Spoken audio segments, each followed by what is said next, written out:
This is our preliminary questions. If you were to post the list of requirements for membership in your parish, what would your list contain?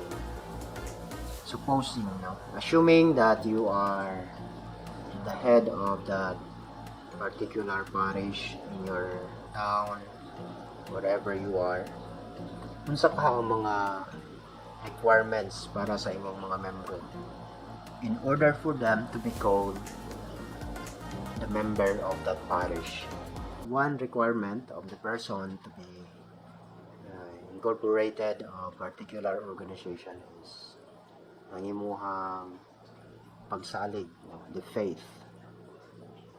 You really believe that are you really convinced that you want to be part of that particular organization? I think that's a good consideration. So your faith. Actually, ginabuhat na siya sa Katoliko. If you can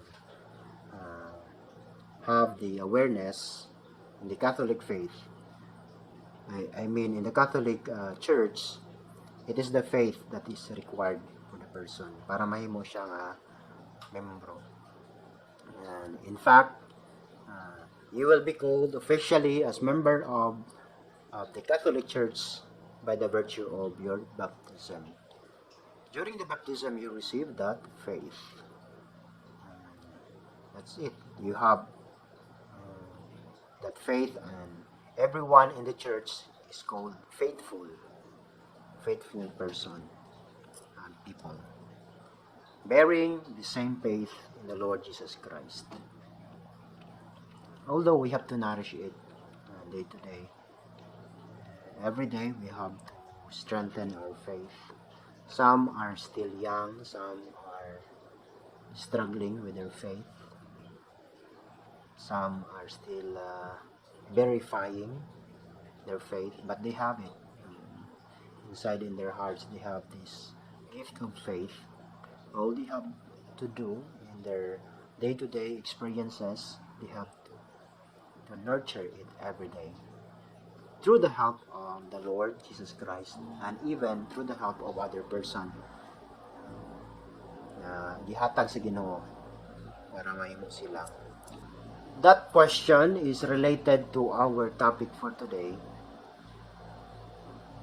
Ang atuang topic yun is about this term, the definition of the church as Catholic. Okay? So,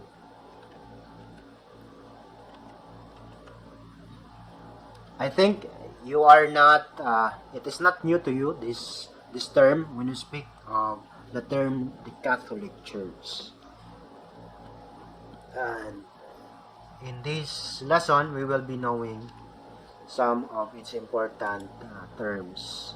For example, this lesson will give us the understanding of what it means to be Catholic, bearing witness to the universal presence of the Church by being Catholic, and to pray that the Church will continue to propagate to the ends of the earth. These are the objectives. I hope you can remember these objectives that we have. Moving directly to the important points that we have to discuss. There are 3 points that I will be explaining to you. The first one is to say, when we say Catholic, it means the church is everywhere. Naka-remember mo nga ni-visit diri si Pope in what years? Muna siyang picture to define that the church is everywhere. In fact, now he is visiting even in the country of Iraq. This is a touching action of the Holy Father, stressing that definition of the church as present in everywhere, every place of the world, as what being Saint Ignatius of Antioch says, where there is Jesus Christ, there is the Catholic Church. Sometimes we identify Jesus Christ, it could be the person with love, abundant with compassion, with generosity, with all the things that you have suggested in our introductory activity. You say the person should be kind, the person should be participative, okay, faithful, with faith. We may understand that one as being part of the character of Jesus Christ. But the point of St. Ignatius of Antioch here, sometimes we can identify Jesus Christ through the persons who are really in need. Those person nga matawag nato nga they have really to be loved and to be cared of. Not only financially but also emotionally. As you can see in the picture, it is the same. Loving Jesus Christ means taking care and considering the value of the person, those who are marginalized. Can you see that very wonderful picture? Pope Francis is about to hug. There was a part there nga ang bata iya yung gikugos no. By the road, those who are standing by and waiting with excitement to see the Holy Father, and he really embraced the child. So valuing the person even though he or she is not important in the society. This is the same, considering that person as Jesus Christ. So ato siyang define diri according to Saint Ignatius of Antioch. Where there is Jesus Christ, there is the Catholic Church. The church is everywhere also because Jesus Christ, who came to save all humanity, and Jesus Christ himself is present in the church. We have two kinds of the church. Kindly take note when we speak that the church is everywhere, present and everywhere. The first one is the church is considered as virtual. Virtual, murag ato ang virtual world karon. So we are not in physical but virtual. It could be the definition of the church as virtual. Kamo na mo diha karon, napud ko diri, we are not physically facing each other, but virtually we are united. Tama ba? Virtually connected ba ta? At least nakadungog mo sa kuha. I'm not really sure if you are really following 100%, but I am assuming that virtually we are connected. No?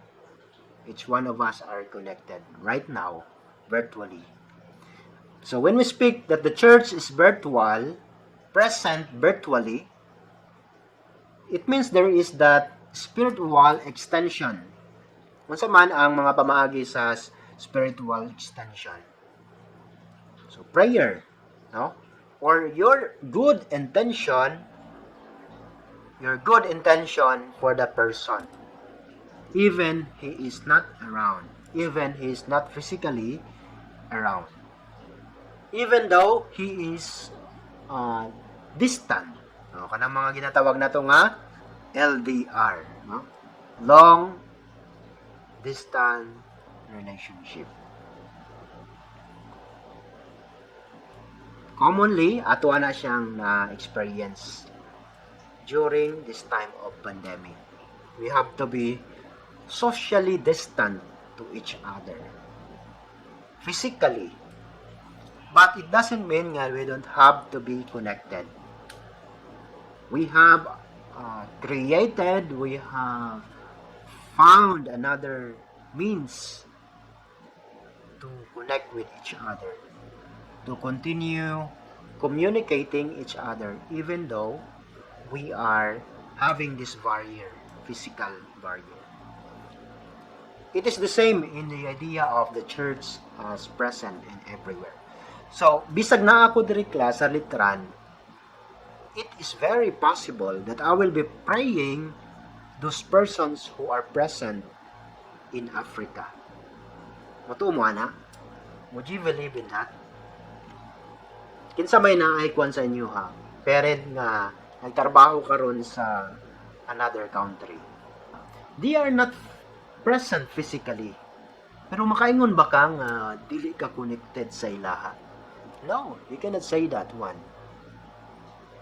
Every time that you are wishing something good that will be in them, a protection for them, that's the very moment you can say you are related to them. In times of your prayer, anytime na nag-pray ka sa taong isa layo kayo siya, wala kayo mo nakakita, that is an intense way of connection. That's the same concept of saying that the church is everywhere. You can say a prayer that something will be given to them as a protection, as a blessing from God. And it can happen. It is possible to happen. We can really ask the prayer, the blessing of God, that to intercede for them. Whether they are very far, they are distant from our self. Na may mga tao nga kabahin sa inyong kinabuhi, even though they are not really physically present. So, wingon ko, nga bisag wala sila da sa inyong atubangan karon, they are still important and they are part of your life. That's the church. If we will look it in a bigger perspective, that's the same. Kung kaya ninyo higugmaon mga tao na parte sa inyong kinabuhi, unsa na lang ka ang Ginoo? Now, unsa na lang ka ang Ginoo nga nagabuhat sa ato? How much more that God who created us in His own likeness, dili ba niya makayag una-una bisag asa ta sa kalibutan? So that's the definition of the church as everywhere. The Catholicity of the church. So that would be pronounced. Anyway, so that's the first definition of the second definition of the word Catholic. Definition na siya class ha sa word nga Catholic. When we speak of Catholic, the first that I have given to you, it means that the church is everywhere. Bisag asa siya. Ikaduha, the church is inclusive. When we speak that the church is inclusive, dapat walay nalahi. Wala kagi pinagtabuyan. No? All are accepted as part of the group, as part of the family, or shall we say it is the universal acceptability. Bisag ang tao walay pagtuo sa Ginoo, it can still be part of the church. Maingon ba ko nga tungod kay makasasala ka, tungod kay badlungon ka, wa kay pulos nga pagkatao, then God will condemn you? Of course not. In the Catholic Church, we are even praying for those who are in need of prayer. Katong mga tao nga naglisod sa ilang spiritual life. So we have to help them, not only for those who are having strong faith. It is biblical class. They said, Jesus Christ did not come only for the righteous. I think he meant that he did not come only for those people who really believe in him, have a strong faith in him, towards him. But he really came even to save those who are in trouble in terms of their spiritual life. So the church is inclusive. Mo na nga gipangutanan ta mo kaganiha, no? How would you embrace the person in your parish, assuming that you are the one to accept, in the particular parish that you have? Are you limiting it to his personality? Sa iya harabang character? Sa iya habang kapasidad nga mohatag og mga documents. I think it's happening sometimes in the church, no? Pag ang tao walay bunyag, wala na bunyagan, pag ang tao walay kwarta, di ba? Dili bunyagan, dili kaslon. It's happening. And it's a sad reality that is happening in our church sometimes, that we are depending only on the material requirements. Actually, class, the good news is happening right now. If you are going to research the word arancel, okay, arancel system, have you encountered that word? Refers to the practice or arancel system, na siya idungan system.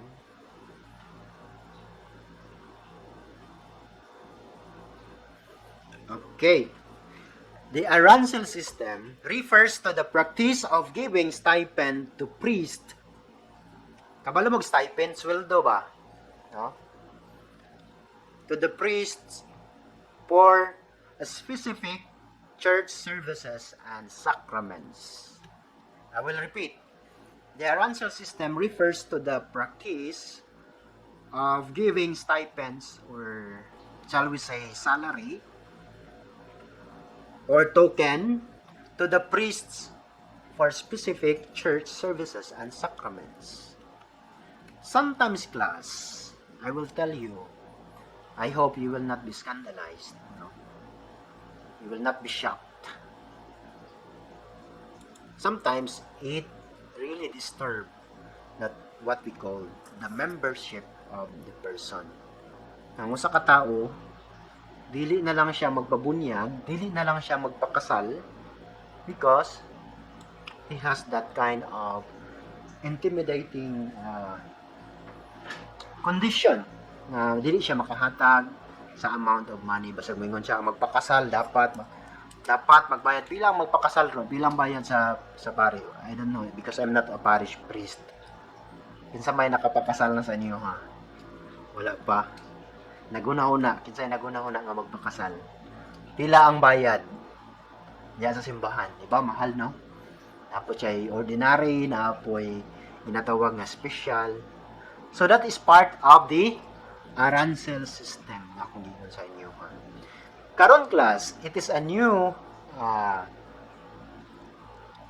good news, no, that is given na ang CBCP, or the Catholic Bishop Conference of Bishop of the Philippines, they are recommending that to abolish that arancel system.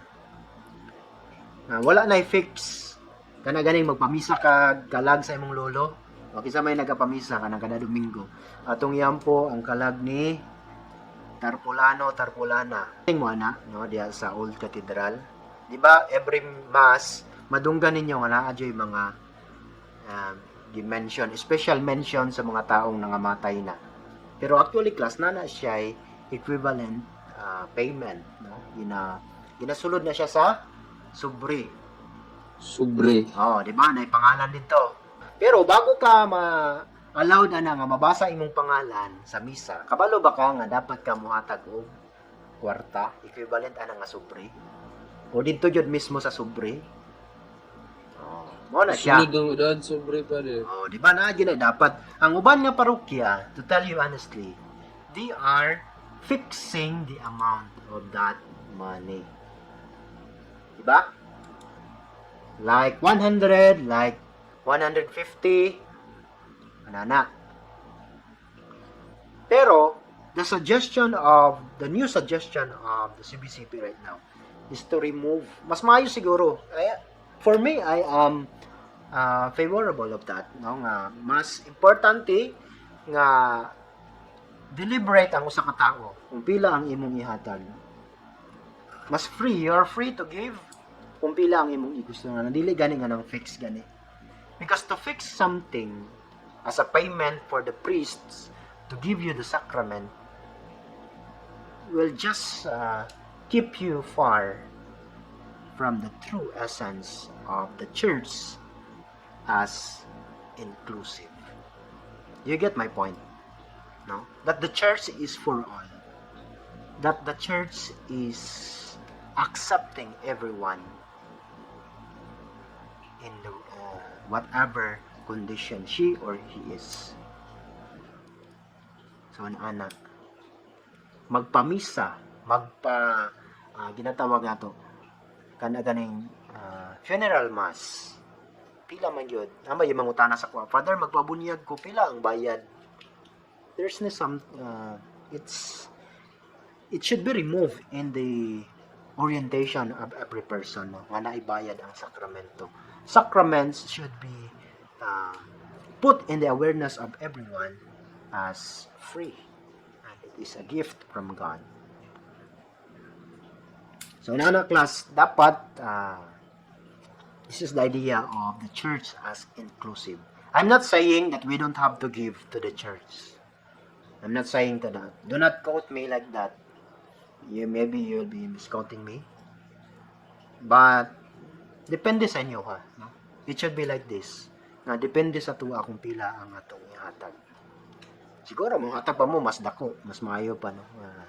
Walay fix nga mo. Okay? So, universal acceptability, rich and poor alike. Pareha rata, pobre o dato.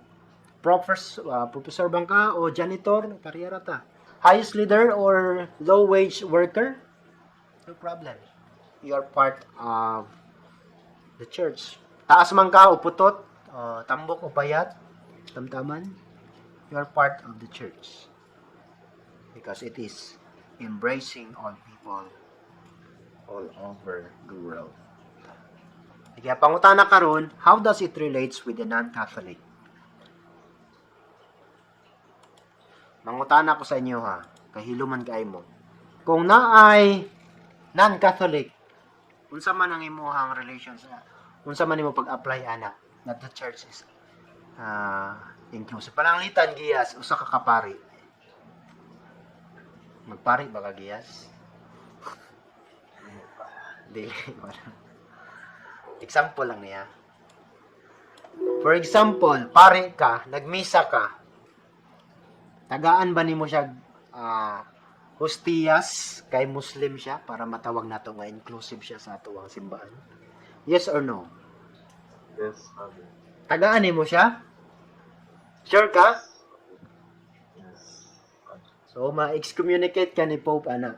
So dili pwede. So there are some sacraments nga dili nimo pwede yatan. Pero mangutana ko kay humamil. Kali si humamil kay ganahan siya magpare. Humamil. Hello, Father. O pag ikaw ang nasa part ni Giyas. So dili nimo siya tagaan og host, tama ba? Ay dingon naman ko. Yes. Dili pwede tagaan. Pero mingon ko, pwede ba nimo kung niangon ang Muslim nga malitan Muslim no? Ni sulod sa simbahan mingon siya nga, Father, pwede ba ko musimba tungod kay gusto lang nako nga mag-pray jud sa Ginoo.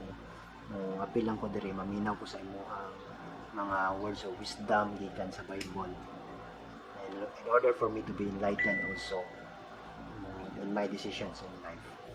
Allowed ba siya mosulod sa simbahan or imo siyang pag-awson asa pa isip mo sa kapare? If ako ay kung nanangitan ako ang pare, Father, atagan ako siya will, Father, na mo appeal sa ako ang misa, Father, kay ang ilang goal naman, Father, is to pray to our God, Father. Okay. So nana dapat yung bato na dili niyo pag-awson. Ako pag magmisa ko diha bisan pag mentally retarded na.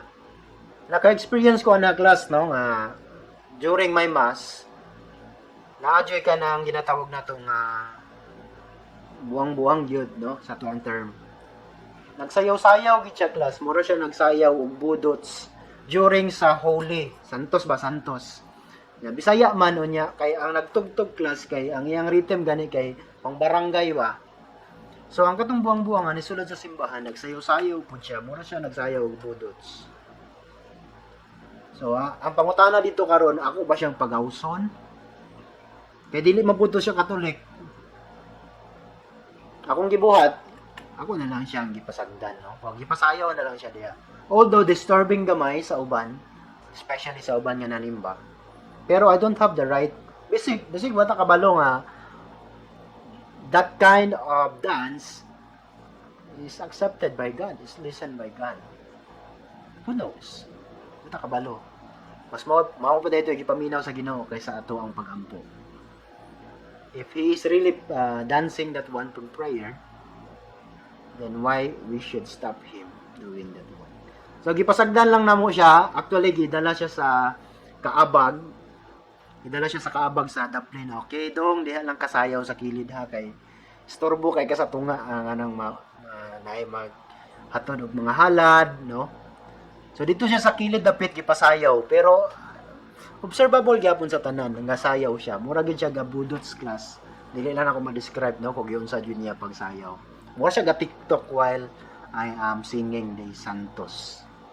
So that's the explanation of this word. How we are going to relate with those persons nga are not belonging to our Catholic doctrines that we have. We have to take care of them.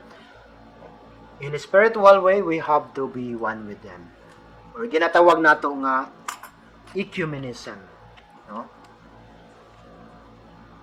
Ecumenism. ECUMENISM. Ecumenism. The unity of the person towards the other, even though they have different denomination, religion, or respect and dialogue through prayer and unity. Last two slides para kapit na man. Medyo dugay ta karon class. The church is independent. So, very tricky this kind of statement, but do not misquote this statement. This statement is just simply trying to say that the church must not be understood as an enemy of the government. Dili ta kalaban sa government nor of the state. We are part of the government, whatever government we belong. We are neither advocating insurgencies. Wala ta wala ta promote og mga pulang araw or mga NPA or mga terorista. Wala taga-promote ang simbahan. Pero at the same time, the church is not subject to any human leader. Okay, we are subject to a divine leader who is Jesus Christ as the head of the church. So, muna pasabot sa the church as Catholic. That we are not bound to any one nation. Wala taga yun nga, we are the Church of Rome. Although, ang atong sentro sa ato ang simbahan, it is called the Roman Catholic. Pero wala nagapasabot nga we are under the government of Rome. So, take note of that. We are not bound to any nation. There's no kind of form of government. Wala ta naga-promote sa PDP laban. Wala taga-promote o ganang sa diya. Liberal Party. National Nationalista Party. Wala taga-unana. No? Which is near to happen. Wala taga-promote o isa ka form of government. Muna simbahan class. We're Catholic, neutral, shall we say. Sometimes it happen class, sad to say, sometimes there are some priests or members of the Catholic nga nag-aapil-apil sa ato ang political life or political issue. But that's their limitation as a person. So, we cannot really we cannot force them not to do that one. That's their limitation as a person. So, ang uban, nag-apil-apil sa gobyerno, sa politiko na kinabuhi. But this is the meaning of the church as Catholic. We are independent. So, class, this is the last slide. from the qualitative point of view, what I am saying to you, the universality, ang meaning man gud sa Catholic class means universal. Okay, take note. Catholic means universal. From the qualitative point of view, the universality of the church is manifested in the following.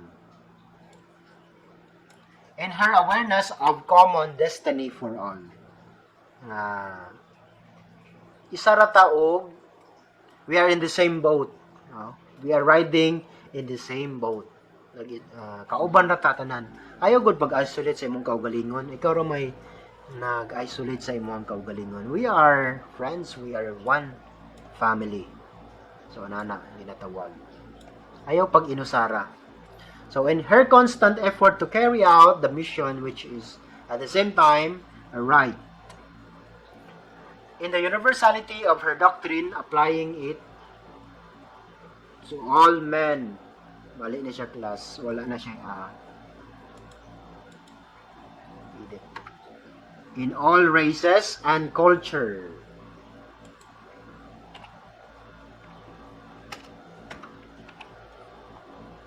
And in a strong unity of all Catholics who practice their faith.